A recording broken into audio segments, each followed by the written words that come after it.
I should work on my posture then. Yeah, your posture is lovely.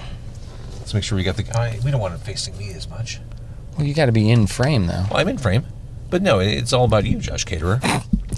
Josh Caterer of Smoking Popes, the returning champion on Con Carne.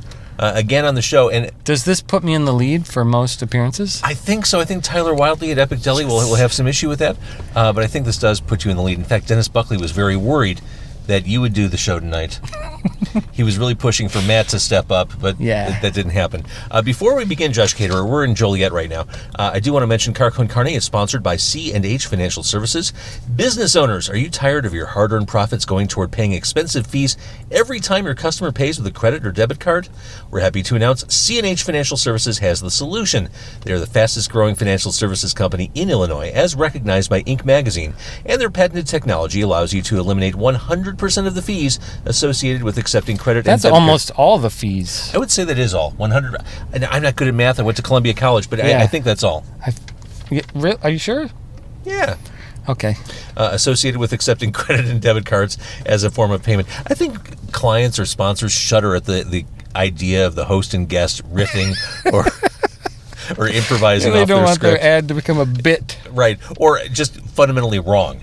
Right. The facts to be completely skewed. 100% of the fees. C&H will also upgrade your business to the industry's leading point-of-sale system to streamline every aspect of your business for no cost. No cost. Josh Caterer of the Smoking Popes. Because usually if there's any streamlining involved, that's going to cost you. That's what I'm saying. So free streamlining? Well, and here's that's rare. Here's how you learn more, Josh. freeprocessingnow.com, or you can call 855-600-2437. Is that a 24-hour number? That's what I was wondering. Maybe you can leave a message. Because it's after midnight. Or write this down. But the way Facebook works, people may not see this till Monday morning. Perfect timing. And if you're a small business owner, if you're a restaurateur, you're working 24/7, let's be honest. Yeah. 855-600-2437, extension 999, and start saving money today. Josh, you want to do this? I think we've already begun. Here we are. I feel like we're halfway through it. It's Con Carne. Let's eat in the car. It's Con Carne. And now here's the star of our show, James Van Alstyne.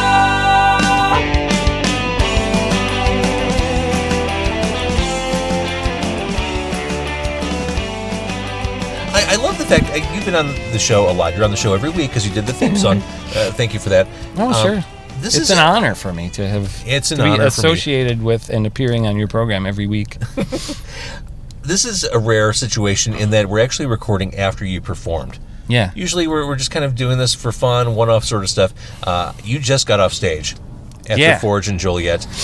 I love watching you guys. Honestly, thanks. That was just such a great show. It's good to see Matt on stage tonight. Yeah. I forgot, Matt's a very physical player. He's very animated on stage. The thing you might find surprising about Matt is that when he's off stage, he does not exercise. So this is it. This is it. So, he's doing his scissor kicks.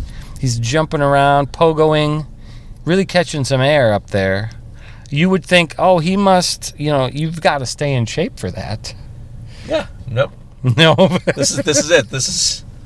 No, you just you go on stage, you leave it all on the stage, and then you go back to your normal life. All right, since we're on which I think is inspiring to all of us. He is an inspiration to us all. Think of what you can achieve without any rigorous training. Yeah, I believe the kids would say #goals.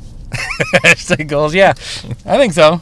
So, since we're talking about Matt, and for those who aren't as familiar with the Smoking Popes, which is unthinkable, sure, but if they're not, the core of Smoking Popes is the three Caterer gentlemen, Josh, Eli, and Matt. Mm-hmm. And I hadn't seen Matt for a while.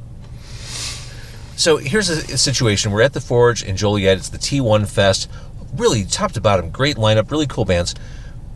I'm terrible with names and faces. I just want to be clear about that. There were a lot of people here tonight who I've seen before, who I've met before, and not out of disrespect, but I just couldn't remember their names. Yeah. Putting that aside, I suffer from the same problem. A guy walks in tonight. It's maybe 7:30, 8 o'clock. I'm convinced it's Matt Caterer. I haven't seen him in a million years. Okay. I go up to him, pat him on the back. I'm like, "Hey, great to see you. Really looking forward to seeing you play tonight. It's been forever." looked at me blankly. He's like, "Who are you?" I said, "It's James." "Hi, James, I'm..." And he said some other name, and I just about died. I'm like, I thought you were someone else. I'm really sorry. And I think he kind of looked like the Matt Caterer on the cover of Get Fired, which was like 25 years ago. Yeah.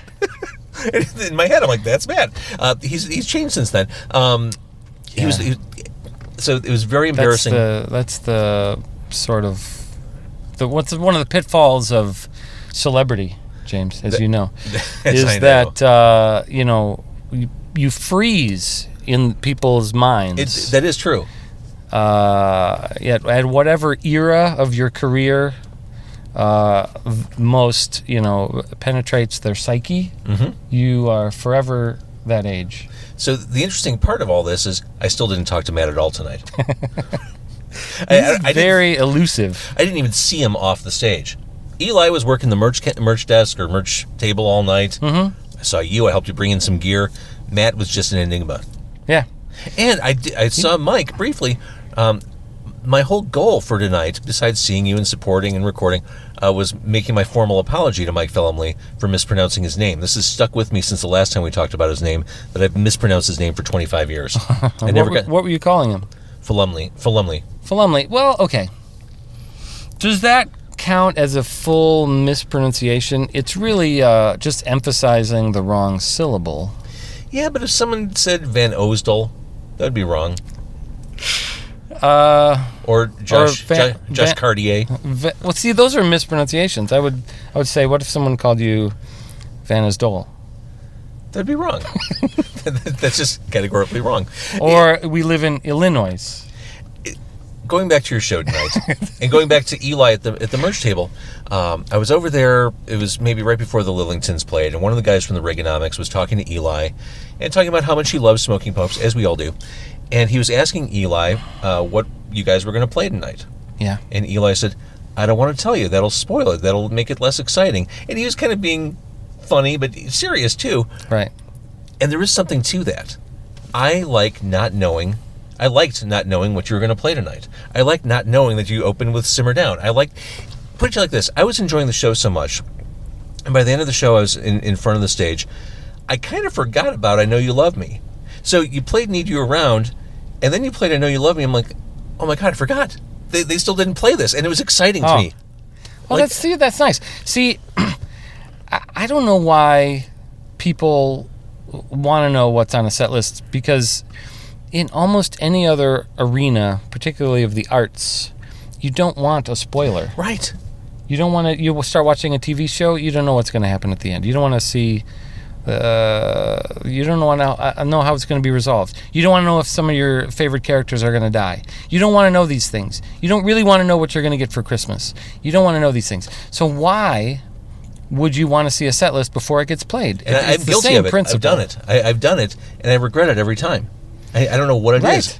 I regret it. But tonight, going into this cold, I could have looked at your set list before you took the stage. I mean, you put them out there, then you walked off stage. I didn't. I let it all surprise me, and I was enjoying it so much. I'm proud of you, James. Thank you. I was enjoying it so much. It's a sign of maturity. It is. I'm growing. But it was really exciting. You played I Know You Love Me. I'm like, of course they're playing I Know You Love Me. But I was just in the moment, and I experienced it as a fan, as I should, and it was awesome. And you do that thing where you go out in the crowd, you let the crowd sing. Well, this one was fun because they had, what do you call that? There was like that little fence, like a security... just a barrier? Barrier, yeah. That's what you call it, a barrier. And on the inside of the barrier were these little steps, I think, for security people to stand on if you need to beat somebody down. That's right. But it also works really well. If you hop down there, you can stand on the step and have nice access to the crowd there. You can get the mic in their faces. That was really fun. And I saw a lot of friends in the audience who I knew were lead singers of bands. So it was going to work out pretty well if I hopped up there and I was wondering. I thought, are people looking... They like koi fish came... See, I was worried that people would see you coming and have that look of just being mortified. No, like, a lot of people do, but if it's a guy in a band, I mean, it's Dan Vapid, he's not going to be sheepish about being on the mic. Right, exactly. He sounded great. Of course, because he's Dan Vapid. He's Dan Vapid. Dan Vapid. You know, he's a pro.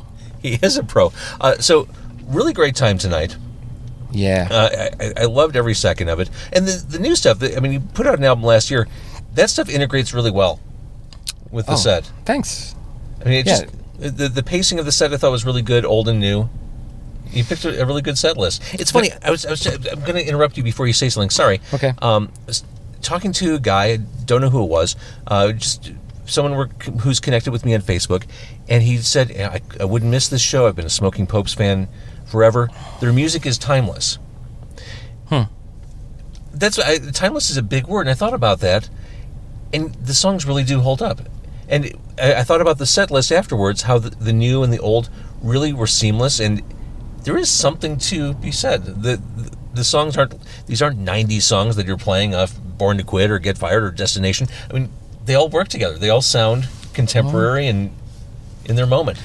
Thank you. You know, this means a lot coming from you, James. Oh. Because you're a man who has been exposed to a ridiculously overwhelming amount of music, both local, national, and international, of various genres. And so I would think that you would just become hardened, dead inside, where so I'm dead inside, but not about music. For you, I also know you to be the kind of person who doesn't just blow smoke. No, and I love your band, and you know that. I wouldn't just blow smoke. But it's interesting, you talk about, I've been exposed to a lot of music. Yeah, I was in radio, but these days everyone's exposed to the same amount of music. I mean, you can be exposed to as much music as you want to be in them. But if you're in radio now, do you still have people sending you physical things like I think CDs? I think you do. Do you? No, I'm just a local music host. Look at that. Oh, I punched. Look at it, Josh Caterer, the Smoking Popes. I punched the microphone. You can edit that out. Just clean it up and post. Let's be clear. I'm not editing anything. This is like the 6th interview I've done today. These are going to just roll out assembly line style. There's no finessing. So we're just. I like that. Whatever. It's real. I keep it real. Mm-hmm. I keep it real. All right. So we don't have to do a long interview. I just wanted to capture you after the moment, after you were live on stage. So much fun. It's a lot of fun. And we've played this venue before, but it was called something else. Mojo's, right? It was Mojo's. Yeah. We're on the good side of Joliet here. You don't want to go on the bad side. I drove right past the prison on the way here. I was at the prison 2 nights ago. Really? Doing what? A podcast. That's all I do now. Huh. Wow. Yeah, it's that's where the Blues Brothers was filmed. Like that doorway. That's where. Oh right, I saw you posted that. That's Joliet the door Jake, where Joliet Jake came out. It's good times. It's an intimidating structure, isn't it? Especially if you're not expecting to see it. It's foreboding. It's right up on the street. Usually, you think a prison would be recessed or like yes. Yeah, there'd be like a moat or something. See, I was saying this. 88 Fingers Louie was in the car earlier. And we were talking about the prison. I thought I sensed a presence here. That's right. We were talking about prison, and I said, to me, the worst case scenario, the absolute most horrific thing I can imagine, is being sentenced to prison. Yeah. Are you claustrophobic? Yes.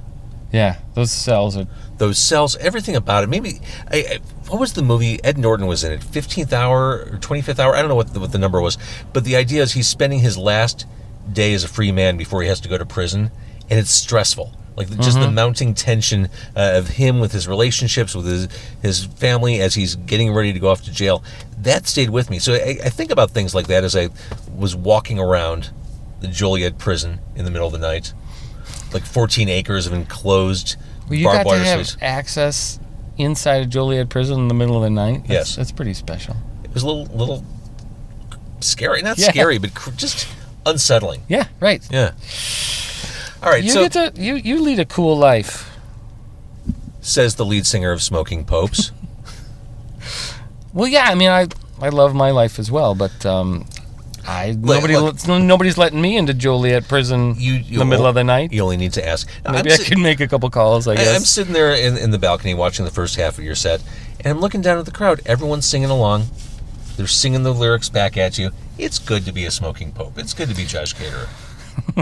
It's good to be the king. Remember that movie? Yes. I mean, let's hear it for love. Everyone's singing along. People were singing along with Simmer Down. Yeah. There was some debate as to whether we should do that many new songs in the set because, it's like, and I don't know where we're getting this information, but Matt had some kind of, he'd gotten this from somewhere. He was absolutely convinced that you should only do 3 songs off the new album. If you put out a new album, if it's more than 3 songs, somehow the audience just won't be able to engage with it or something. And so, when the album came out and we were touring, I pushed it up to 4, and I was like, well, let's do 4 songs, and we sort of, then you can space them out. Yeah. If we're doing like a 17-song set, right, you can kind of space them out so that there's, between all the new songs, there's like enough old ones. But then tonight, the thing was, for this show, I don't know, we got together and rehearsed because we haven't actually played a show together since June. It's a long time. Yeah, and we haven't been practicing either. So we have not actually played music together since June. So we got together for one practice for this show. There was a certain rawness to yeah, it was show. a little loosey goosey, wasn't it? I like that. Yeah, it was. We were having fun, but it was not. We weren't going for precision. Yeah. But when we got together to rehearse, we ran a bunch of songs from the new album, and those felt really kind of fresh and inspired and fun to us. And then we started running through, we played No More Smiles, and like that song is perfectly good, except we've played it like thousands of times. And so we were like, we don't really need. We got done with the song, and I literally said, we didn't need to practice that song, did we? And everybody was like, no. And we probably don't need to practice Need You Around, I Know You Love Me, Gotta Know Right Now, Let's Hear It For Love, any of that stuff. So we didn't. We only practiced, we said, let's think about the back catalog and pull out a couple of, dusties that we haven't played. So that's why you got Sandra tonight. That reacted very well. Yeah, because we haven't played it in forever. But the other songs, Let's Hear It For Love, we have not played that song even in rehearsal for 5 months. Right. And I think we were like 94% accurate. That's another song you've played a million times. Right. It's hard to mess that up for you guys. I think I hit a wrong note on one of the... Look, it's Jimmy, the organizer of the T1 Fest. Yeah, there he is. There he is. Hey, there's Dan Vapid. Dan Vapid. Did you have him in here? I did. Hi, Dan Vapid. Josh. Hey, I'm recording a podcast right now. Oh, hey. Pretty exciting stuff. Yeah, I did this earlier. You did? Yeah. You earned your stripes. Yeah, I think leave you alone. he's going to air these on the same day. Am I? And see how many more... We're in like in a cage match with each other. You're going to win the cage match. You just saw her. No, because only because I'm taking out ads. I'm going to invest the money. Right. Smart. Try to boost it. I was hoping to get a photo with me and you. Oh, dude. Wait, give me your phone. I'll take a picture of you right now. Yeah. All right, so we're watching right now. Should we, do I have to get out? Or like... No, we'll do it. Have Dan lean in. That's me. All right, there's Josh. We need Dan Vapid here. I am a Josh, super fan. I think we all are. Yeah. Great pictures. All right. So that's my phone. Oh, okay. Yeah. You never know who you'll see on the street here in Joliet. Awesome show, by the way. I'm a Dan super fan. Dude, I have been... You guys go way back, don't you? I've been an admirer of your work ever since 2 Feet on the Ground. I used to see you guys at McGregor's. Oh, my Mr. Lord. Bubble t-shirt era. Oh, yeah. You're going way back with that, yeah. Are you smiling? Are I we am. sort of I'm pretty giddy right now. Sort of grinning? Yeah, you don't have to do the brooding rock star thing. Now, Dan's a little dark. Maybe it's just his soul. There we go. It's like Night of the Living Dead. Someone's crawling through the window. Oh, Josh, such a great show tonight. I had such a good time. Oh, cool, man. I'll let you get back to your interview. I'm sorry for interrupting. Oh, good. Not at all. Okay. Dan Vapid, everybody. We should play together more often. Well, it's tough with I him like because he that lives guy. downstate now.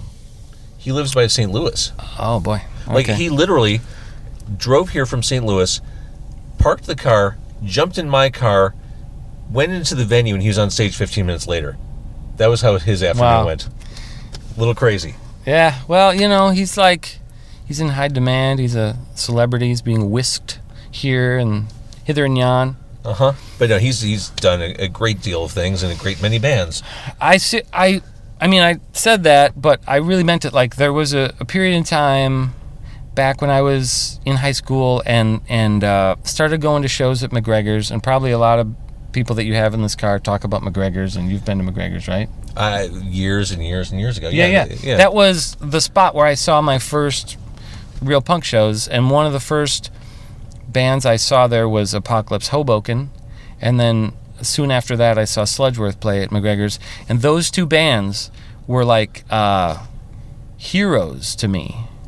That's interesting. And Dan, I thought, was just an amazing frontman. He always he was like inspiring to me about the way that he could connect with an audience and just project himself out there in a way that was that had showmanship, but also he was totally accessible, just a guy. But Yeah. I was slightly intimidated by him, especially That's because interesting. then I joined Apocalypse Hoboken. Wait, I don't think I knew that. Yeah, and then we were after a rehearsal one time. Dan sorry. Vapid showed up and was talking to us, and Scott Hoffman and Dan were talking about, oh man, I wish I could remember all the details of this story, but there was this, they were talking about some guy that they didn't like, and they wanted to do something to him. Work him over? Work him over. Teach him a lesson? Yeah, teach him a lesson. Uh-huh.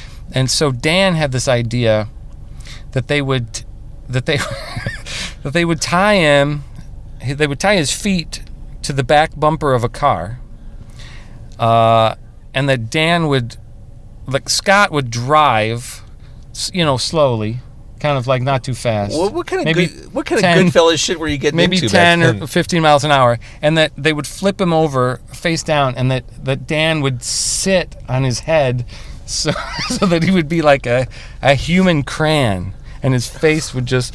And A human crayon. and he was like describing this idea and like laughing like a maniac, and I was just like, wow, this is crazy. I can't believe I'm a part of this discussion.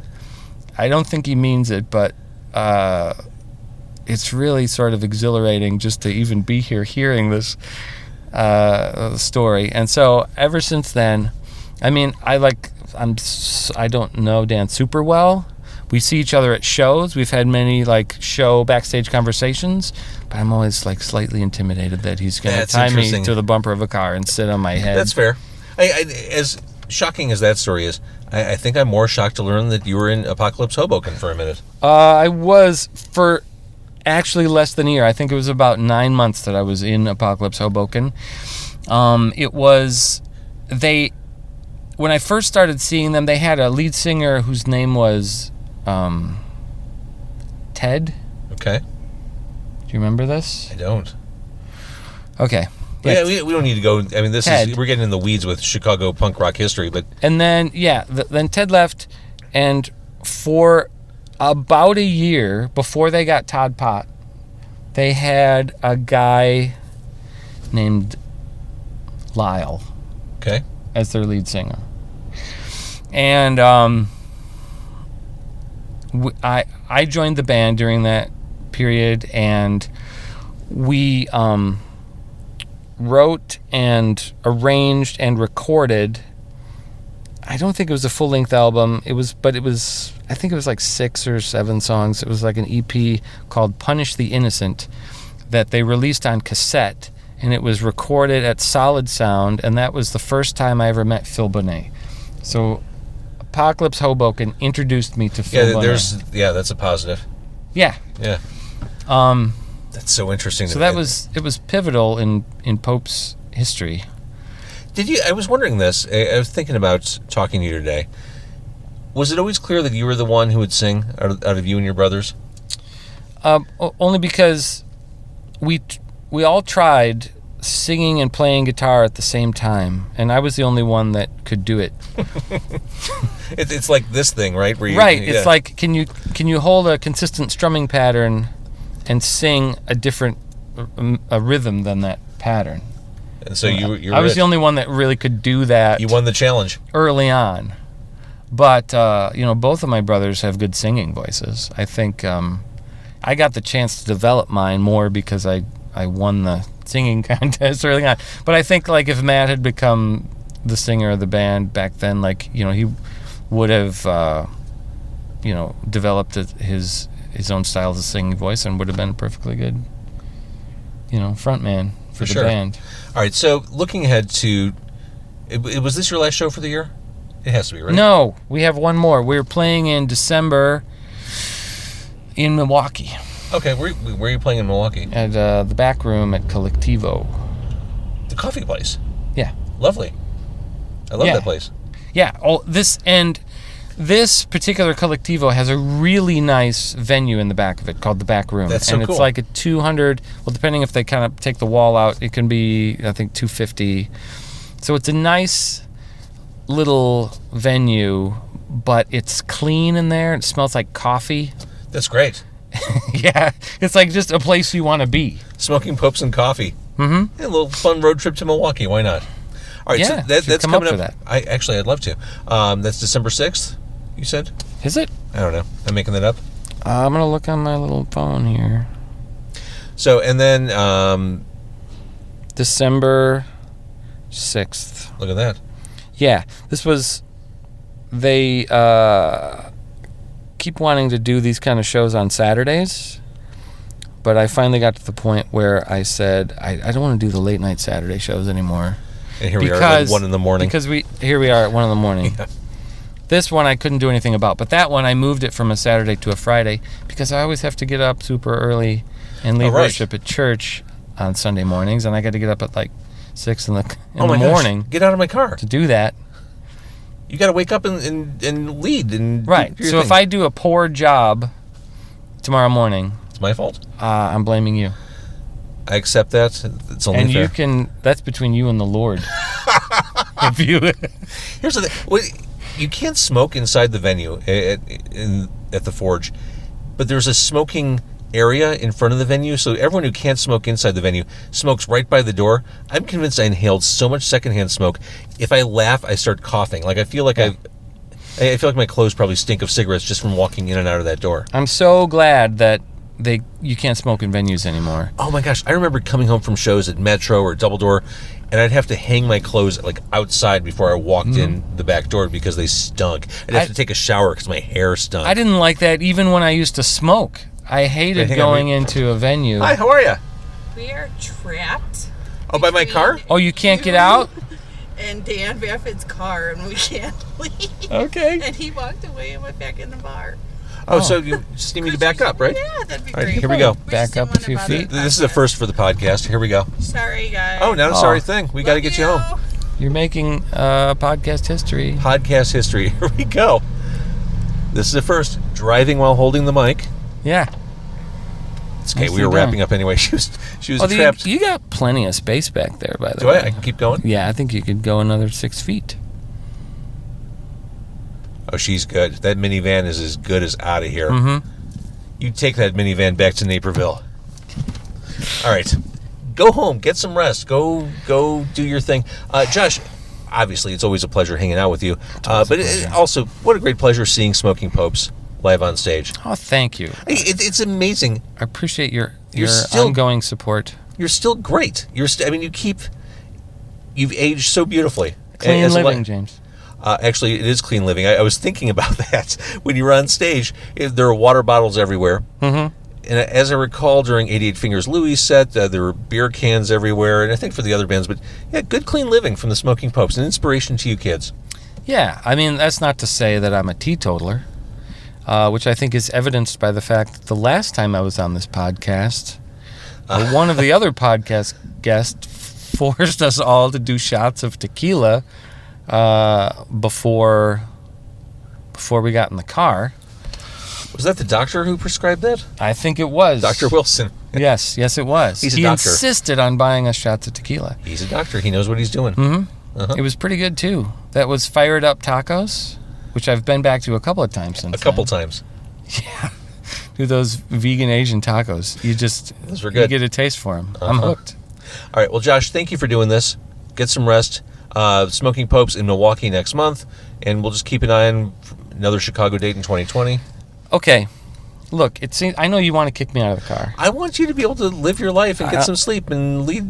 I don't feel like, I just don't want to leave. It's such a safe What do you want to do? and happy place in here. It is. Do you, what's the ratio of podcasts where people actually eat food now? Because I think you do a lot of It's funny. episodes where there's no food involved, right?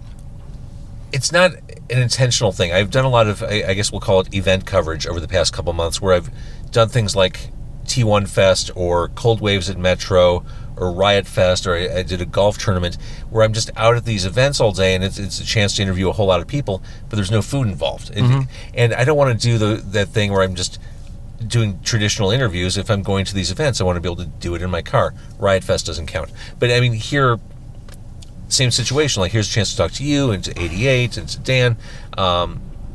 It'd be crazy to try to figure out food for each of those interviews. Yeah. So I just kind of treat it as an event. So it just worked out that way. And the haunted houses, too, that I've done in the prison, just these opportunities have come up, and I don't want to not do them. But by the same token, it means I have to kind of fudge the Con Carne concept a little bit. But, Right. That changed. Tuesday night, I'm recording with Steve Gadlin, who's an insane entrepreneurial inventor type. He was the guy who created I Want to Draw a Cat for You, which was financed by Mark Cuban on Shark Tank.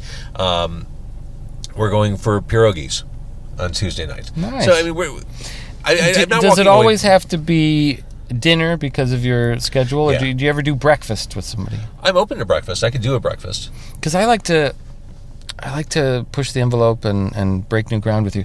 I was not the first guest on your podcast. You were not. You were the However, first music guest. I was the first music guest. Yeah, that's significant. That's significant, and I'm very proud of it. Yeah, you were Because I remember when I suggested to you, "Hey, why don't I bring my guitar and I could do a song?" And you were like, Really? "Really?" Like, I don't think it. I think you were a little daunted by, like, how can I capture live music Yeah. in the car and have it sound decent? It worked but out. It worked out. All you really got to do is point a microphone towards the guitar, and That's it. it's not that hard, really. Take that, Mr. Precision. It's that easy. So I would be honored to also be the first breakfast guest. Let's do that. you Yeah, I had. mean, because you're right. Because of my day job, I really plan like 7:30, 8 o'clock for most recordings, but I could do it early in the morning, like 7 or 7:30 in the morning. Yeah. Why not? Okay. Okay. So But okay, I live in Aurora now. How far is it from your place to Aurora? it's Or I would be considerate and meet you somewhere in the middle. Like, you don't have to come all the way out. would be halfway, like Lombard. Maybe. Okay, we'll meet in Lombard. We'll meet in Lombard. Find a good breakfast spot in Lombard. Get Like it to go, Oak Brook. though. Yeah, we'll get it to go. All right, so the next time Josh Caterer is on Con Carne, we'll be eating waffles or something. Yeah. Or Eggs Benedict. I love that That'd be idea. great. Yeah. Another first. We're going to break new ground. Cool. Josh, thank you. Thank you, James. I want to thank C&H Financial Services. So do I. That thing about the 100%. That really, or as they say in Joliet, 100. 100. Yeah. Yeah. All right, we're going to stop this now. Go home, go to bed, go to sleep. All right, man. Thanks for having me. Good night and good luck.